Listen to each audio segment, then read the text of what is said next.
These are two different fields with two different bodies of evidence. If you were completely sure that the Big Bang is wrong tomorrow, evolution will still have evidence. If you were to show that evolution is debunked tomorrow, Big Bang will still have evidence. These are two different things. Maybe if you're an atheist, but for people who believe in God, everything is creation. And this is what we're saying about the Dunning-Kruger Effect. I have no idea what y'all talking about.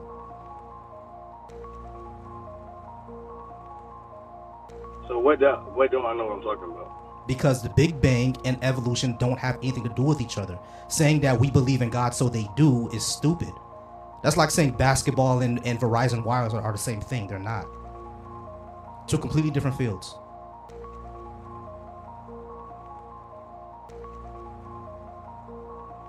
Bro, I have no idea what you're trying to get at. So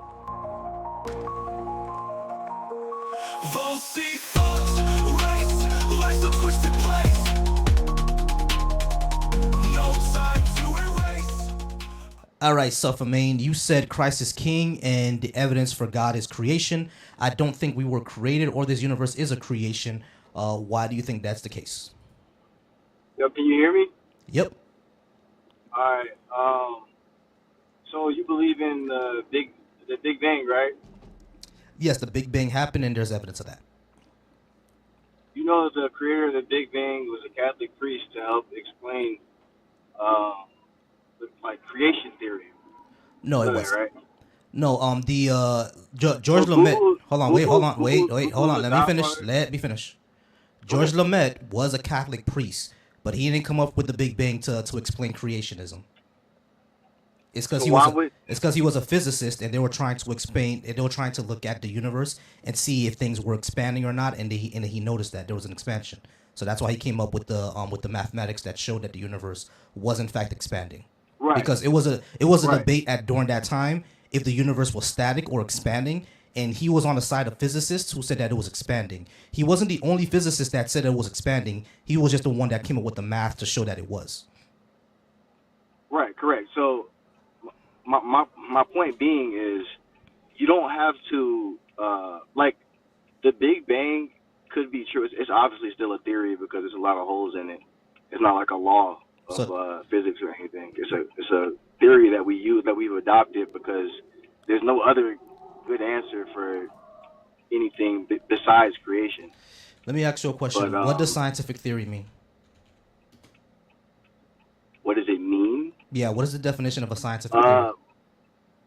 I don't know the definition verbatim, but my guess would be it's basically the most practical answer for the evidence that we have at this point. Right. A well-substantiated explanation of the actual natural world supported by a large body of evidence and rigorous testing. That's the full definition. So when we talk about a scientific theory, hold on. When you say, hold on. When you say something is just a theory, it's not just a theory like the way that we use in colloquial language. It has actual evidence and testing behind it. So the Big Bang does have evidence and testing behind it. When you say there are a bunch of holes, what holes are you talking about? Right, but there's many holes. You want me to just go over one of the biggest ones, or go ahead. The easiest ones to point out? Go ahead. How do you get life from non-life? That has nothing to do with the Big Bang, my friend. Well, that has to do with creation. This is what I'm talking about, bro. This is what I'm talking about. When remember how Team was up here? He said people don't know what they're talking about. You just proved that. Life from non-life has nothing to do. I don't know. Hold on. I talked about something else. Listen, Suffermain. Life has nothing to do with the Big Bang. Nothing.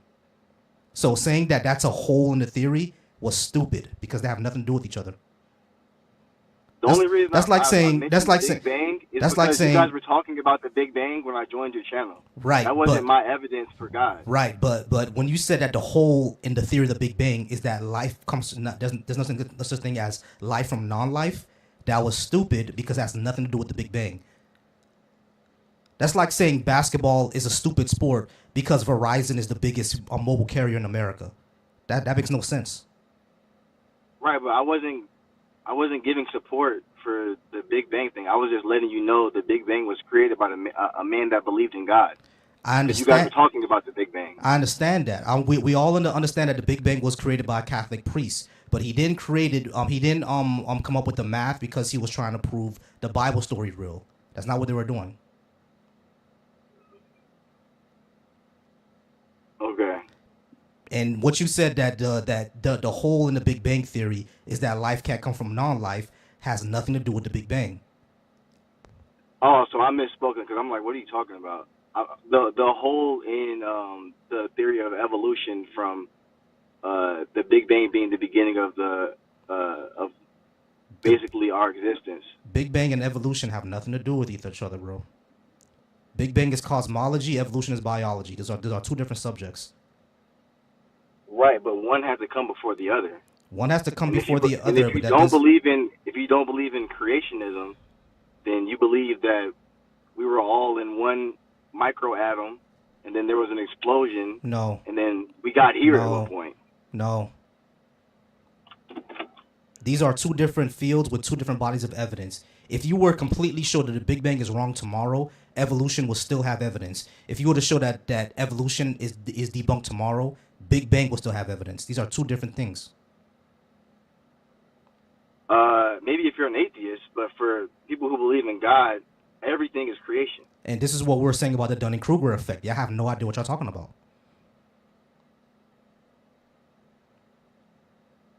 So what don't I know what I'm talking about? Because the Big Bang and evolution don't have anything to do with each other. Saying that we believe in God so they do is stupid. That's like saying basketball and Verizon Wireless are the same thing. They're not. Two completely different fields.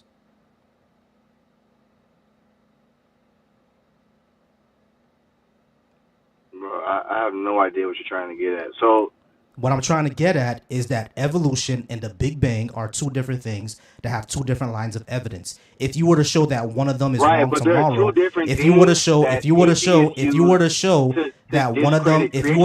that one of them is wrong tomorrow, the other one will still have proof. Let's say, but you just said that they're the same thing because you believe in God.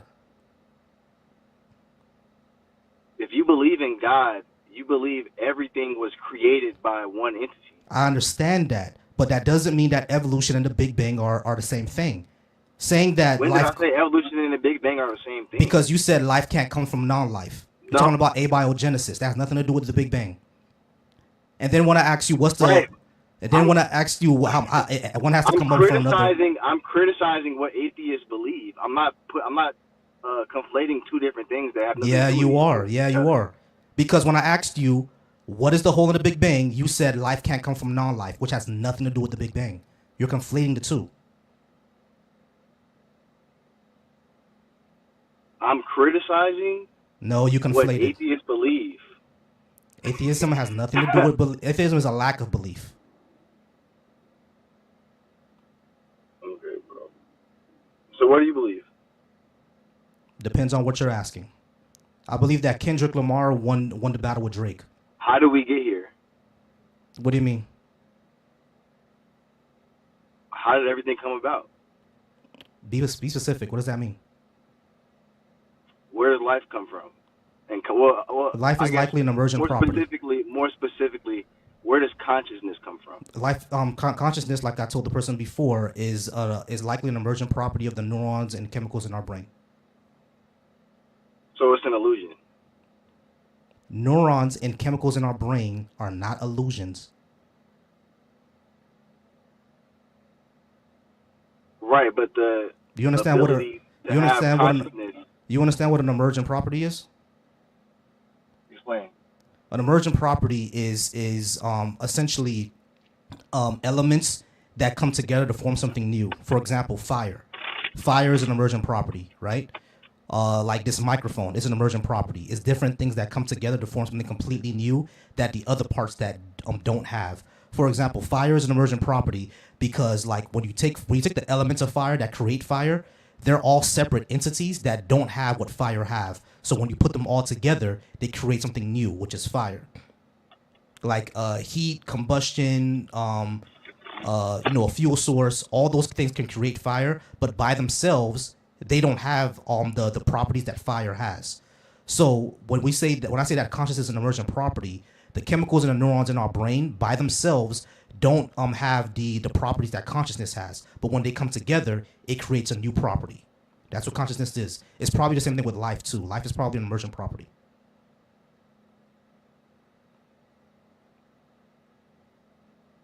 Like if you just look up emergence, you'll know exactly what I mean. Yeah, I don't understand how that disproves God's existence. I didn't say it disproves God's existence. I'm saying that it doesn't show that God exists, and it could show that our consciousness and life itself could just be a natural property of this planet, of this universe, as a matter of fact. Yo, take it easy, man. Huh? Yeah, I'm gonna do my best. Yeah, Unc, that's correct. Air, fuel source, and ignition. You're correct, Unc. But yeah, what I'm saying is that I'm not saying that it disproves God. I'm saying that both consciousness and life has your perspective is like the experience of being alive is just like a chemical. I don't know exactly how to phrase it. Like a chemical reaction, basically. Yeah, life is chemicals. Life at its most basic is just chemicals. We're all chemicals. Right, but to be able to experience life, consciousness is not anything spiritual. It's an emergent property. It's material. It's an emergent property because the moment our brain shuts off, there is no consciousness. Right, in your body. Right, and we know, and consciousness has never been shown to exist without a body, or without a brain, actually. Right. I guess, bro. I guess. It's just a horrible way to, it's a horrible perspective, bro. Because if you believe in only material, basically... How is it a bad perspective? Well, the reason, where does morality come from then, you know?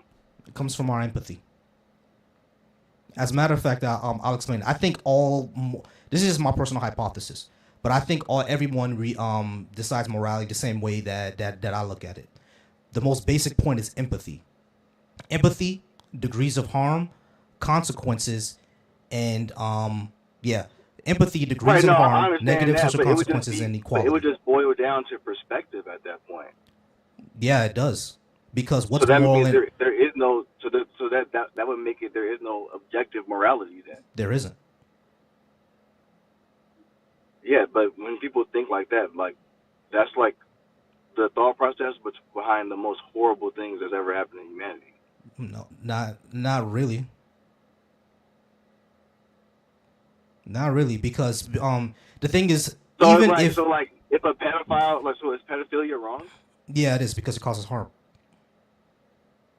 But how do you? We can objectively show what harm is. How? What do you mean how? When an adult touches that would be subjective. When an adult that would always be subjective. Are you gonna let me finish? When an adult touches a little kid, we know what happens to that little kid.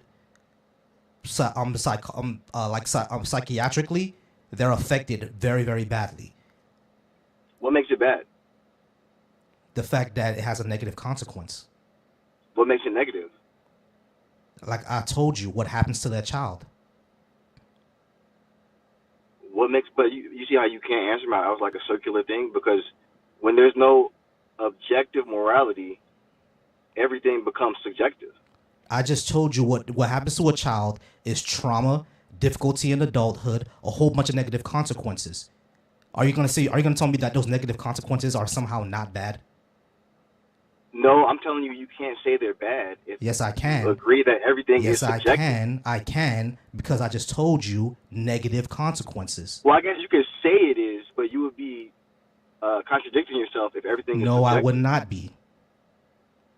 I can say what things are bad in my suggestive viewpoint. If you think an adult not being able to function in society is somehow not a bad thing, I don't know what to tell you. But to me, it is a bad thing. Somebody could just say, I function better because they were molested. And then how would you disagree with their perspective? I would disagree. No objective morality. I would disagree with their perspective by seeing how they function in society. And if they don't function well in society, I would tell them that, hey, this thing probably affected you. Name one person that said being touched by an adult when they were 5 years old helped them function in society. Oh yeah, don't be careful about your language, please. Who, me? Yeah. Say PDF file because TikTok friendly language.